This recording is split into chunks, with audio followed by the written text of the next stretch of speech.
ಮಹಾದೇವ ಶರಣು ಶರಣಾರ್ಥಿ ಎಲ್ಲರೂ ಶಾಂತ ಪ್ರಸಾದ ದಯ ಮಾಡಿಸ್ಬೋದು.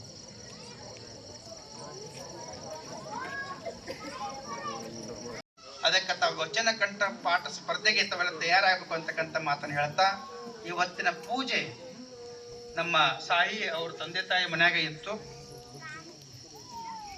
ಆ ಶಾಲು ಇತ್ತು. ಅದಕ್ಕಾಗಿ ಅವ್ರ ಮನ್ಯಾಗ ಪೂಜೆ ಇಟ್ಕೊಂಡಿದ್ರು. ಅವ್ರು ಬಹಳ ಅವ್ರ ತಾಯಿ ತಂದೆ ನೋಡಿ ಎಷ್ಟು ಗ್ರೂಪ್ ಅವರಿಗೆ ಮಕ್ಕಳಿಗೆ ಒಂದೊಳ್ಳೆ ಕಾರ್ಯಕ್ರಮ ಮಾಡ್ಬೇಕು. ಆ ಮಕ್ಕಳು ಒಂದು ನೆವ ಖಂಜೀರ್ ಗ್ಲಾಸ್ ಬರ್ತದ, 5 ರೂಪಾಯಿ ಕೊಟ್ರ ಹೊಸ ಖಂಜೀರ್ ಗ್ಲಾಸ್ ಬರ್ತದ.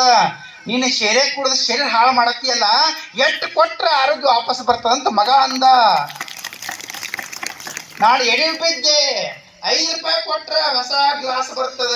ನೀನು ಶೇರೆ ಕುಡಿದ ಹಾಳು ಮಾಡತ್ತೀಯಪ್ಪ, ನಿನ್ನ ಶರೀರವನ್ನ ಎಷ್ಟು ಹಣ ಕೊಟ್ರ ವಾಪಸ್ ಬರ್ತದ. ಆ ಒಂದು ಮಾತಿಗೆ ಭವಿಷ್ಯ ಹಾಳಾಗ್ತದೆ ತಿಳ್ಕೊಂಡು ಸಂಕಲ್ಪ ಮಾಡಿದ. ಇನ್ನು ಮುಂದೆ ಕುಡಿಯೋದು ಬಿಡ್ತೀನಿ ಅಂತ ಸಂಕಲ್ಪ ಮಾಡಿದ. ಕುಡಿಯೋದು ಬಿಟ್ಟ ಅವ ಮಹಾದೇವ್ ಅಂತ.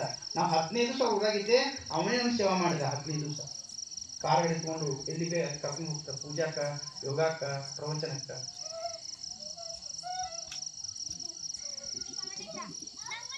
ಮಕ್ಕಳ ಮುಂದೆ ಕೆಟ್ಟ ಚಟ ಮಾಡಬೇಡಿ. ಒಬ್ಬೇನ್ ಮಾಡಿದಪ್ಪ ಕುಡಿದು ಬಂದು ಹೊರ ಕುಂತ, ಸರ ನಮ್ಮ ಮನ್ಯಾಗ ನಮ್ಮ ವಾಪ ಹಾಡ್ತಾ, ನೀ ಯಾಕೆ ತರ ಮಾಡಿದಿ? ಇಲ್ರಿ ಅಪ್ಪ ಅವರೇ, ಈಗ ಸರ್ಗೆ ನನಗಲ್ಲ ಸರ್ಗೆ ಅಂದ ಹುಡುಗ, ಇನ್ನು ಸರ ನಾನು ಬಲಗಾಲ ಬಿಟ್ಟು ನಮ್ಮ ಅವ್ವ ತಗೊಂಡಿದ್ರು, ಎಡಗಾಲ ಬಿಟ್ಟು ನಮ್ಮ ಅಪ್ಪ ತಗೊಂಡಿದ್ದ, ಅವ್ರಿಬ್ರು ಹೊಡೆದಾಟ ಕೊಟ್ಟಂದ್ರೆ ಹಾಕೊಂಡಿ ನಮ್ಮ. ಅದಕ್ಕ ಮಕ್ಕಳ ಮನ್ಯಾಗಿದ್ದಾಗ ಜಾಡಬೇಡ್ರಿ, ಮಕ್ಕಳ ಮುಂದೆ ಚಟ ಮಾಡಬೇಡಿ, ಯಾವುದು ಸೇದೋದು ಮಾಡೋದು ಮಾಡಬೇಡಿ. ಯಾಕೆ ನಿಮ್ ನೋಡಿ ಕಲಿತಾವ ನೀವಲ್ಲ. ಮಣ್ಣದ ಊರಾಗ ಅವ್ರದ್ದು ತಾಳಿಕೋಟೆದಾಗ 10 ವರ್ಷ ಏರ್ಕೊಡ್ತಿದಂತವ. ಆಮೇಲೆ ಅವ ಬಿಟ್ಟ ನಾವ ಯಾಕಂತ ಕೇಳಿದೆ, ಹೆಂಗ್ ಬಿಟ್ಟ ಅಂತ ಕೇಳಿದೆ. ನಾವು ಒಂದಿವ್ಸ ಕುಂತು ನೋಡಿದೆ, ನಾ ಕುಡಿಯಾಕ ಚಾಲು ಮಾಡಿದ. ನನ್ನ ಮಕ್ಕಳ ಭವಿಷ್ಯ ಏನು? ನನ್ನ ಮಕ್ಕಳ ಭವಿಷ್ಯ ದಿಕ್ಕಾಪಾಲಾಗ್ತದ, ಅನಾಥರಾಗ್ತಾರ. ಹೊರಗೆ ಹೋಗು ಅಂದ್ರೂ ಮತ್ತೆ ಹೋಗಿ ಮನ್ಯಾಗ ಯಾಕೆ ಮೊಬೈಲ್ ಬೇಕು? ಅವಕ್ಕೆ ಮೊಬೈಲ್ ಬೇಕು ಅವ್ರಿಗೆ. ಮಣ್ಣಿನ ಹುಡುಗ ಬಂದಾನ, 8ನೇ ಕ್ಲಾಸ್ ಹುಡುಗ, ಅಪ್ಪರ ಸೊಂಟ ನೋವು ಅಂತಂದ್ರೆ 8ನೇ ಹುಡುಗ ಸೊಂಟ ನೋವ.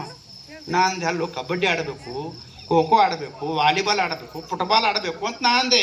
ಅವ ಒಂದು ಅಪ್ಪರ ದಿವಸ ಆಡ್ತೀನಿ ಅಂದವ. ದಿವಸ ಆಡ್ತಿ ಆಡಿದ್ರೆ ಸೊಂಟ ನೋವು ಬರಬಾರ್ದಲ್ಲೋ. 8 ಗಂಟೆ ಆಡ್ತಿ ಅಂತ ಕೇಳಿದೆ. ಆ ಒಂದು ಮೊಬೈಲ್ ಬ್ಯಾಟ್ರಿ ಆಗೋ ತನಕ ಆಡ್ತೀನಿ ಅಂದವ. ಎಲ್ಲಿ ಆಡ್ತಿದ್ದವ? ಮೊಬೈಲ್ದಾಗ. ಬ್ಯಾಡ್ರಿ, ಮಕ್ಕಳು ಮುಂದೆ ಬೇಜಾಡಬೇಡ್ರಿ. ಯಾಕೆ? ಅದೇ ಬೇಗಳ ಕಲಿತಾವ. ನೀವೇನು ಮನ್ಯಾಗ ಬೇಯ್ತೀರಿ ಅದೇ ಬೇಗಳ ಮನ್ಯಾಗ ಮಕ್ಕಳು ಕಲಿತಾವ. ನೀವೇನು ಮಾಡ್ತೀರಿ ಅದನ್ನ ಕಲಿತಾವ.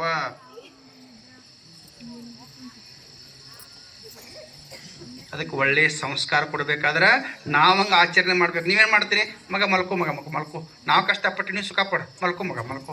ಆ ಮಲಸಿ ಕೋಳಿ ಫಾರ್ಮ್ ಕೋಳಿ ಆಗ್ಯಾವ ನೋಡಿ ಹೆಂಗೆ ಕೂತ ನಾವು ಅವ್ನ ಮ್ಯಾಗ ಅದರಾಗೆ ನಮ್ಮ ಮ್ಯಾಗ ಯಾಕೆ ಸೊಂಟ ಶಕ್ತಿನೇ ಇಲ್ಲ. ಹಿಂಗಾಗಿ ಹಿಂಗೆ ವಿಡಿಯೋ ತಗೋಬೇಡ್ರಿ. ನಾವೇನು ಹಿರೇಮಠ సంస్థాన్ బాల్కి బసవలింగ పట్టదేవరు సన్నిధంలోని శ్రీ నిరంజనప్ప గురుగారి ప్రవచనము 19/3/2025 నుంచి 29/3/25 ఈ యొక్క కార్యక్రమానికి చుట్టుపక్కల ఉన్న ఎవరైతే భక్తులు ఉన్నారో వాళ్ళందరూ వచ్చి 30 తారీఖున పంచాయతీ ఫకీర్ అనే ఒక నాటకం ఉంది. ఆ నాటకం చూసిన తర్వాత మళ్ళీ రాత్రి 11 గంటలకు మళ్ళీ ఆ తర్వాత 1వ తారీఖు కూడా ఇంకొక నాటకం ఉంటుంది. అదే నాటకము. ఇక గ్రామ పెద్దలు మరియు మాజీ సర్పంచులు, మాజీ ఎంపీటీసులు, గ్రామ ప్రజలందరూ కలిసి ఈ యొక్క చేసే కార్యక్రమానికి అందరూ సహకరించి వచ్చి తీర్థ ప్రసాదాలు తీసుకొని కుస్తీలు కూడా 30 తారీఖు కలవు, 31కి కలవు. అందరూ వచ్చి తీర్థ ప్రసాదం తీసుకొని ఈ యొక్క కార్యక్రమాన్ని విజయవంతం చేయగలరని నేను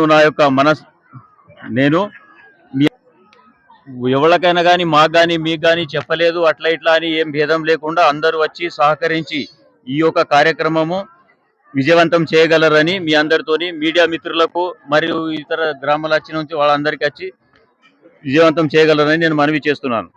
Hi, this is Swati Dikshit. Please subscribe to SKS Fly TV.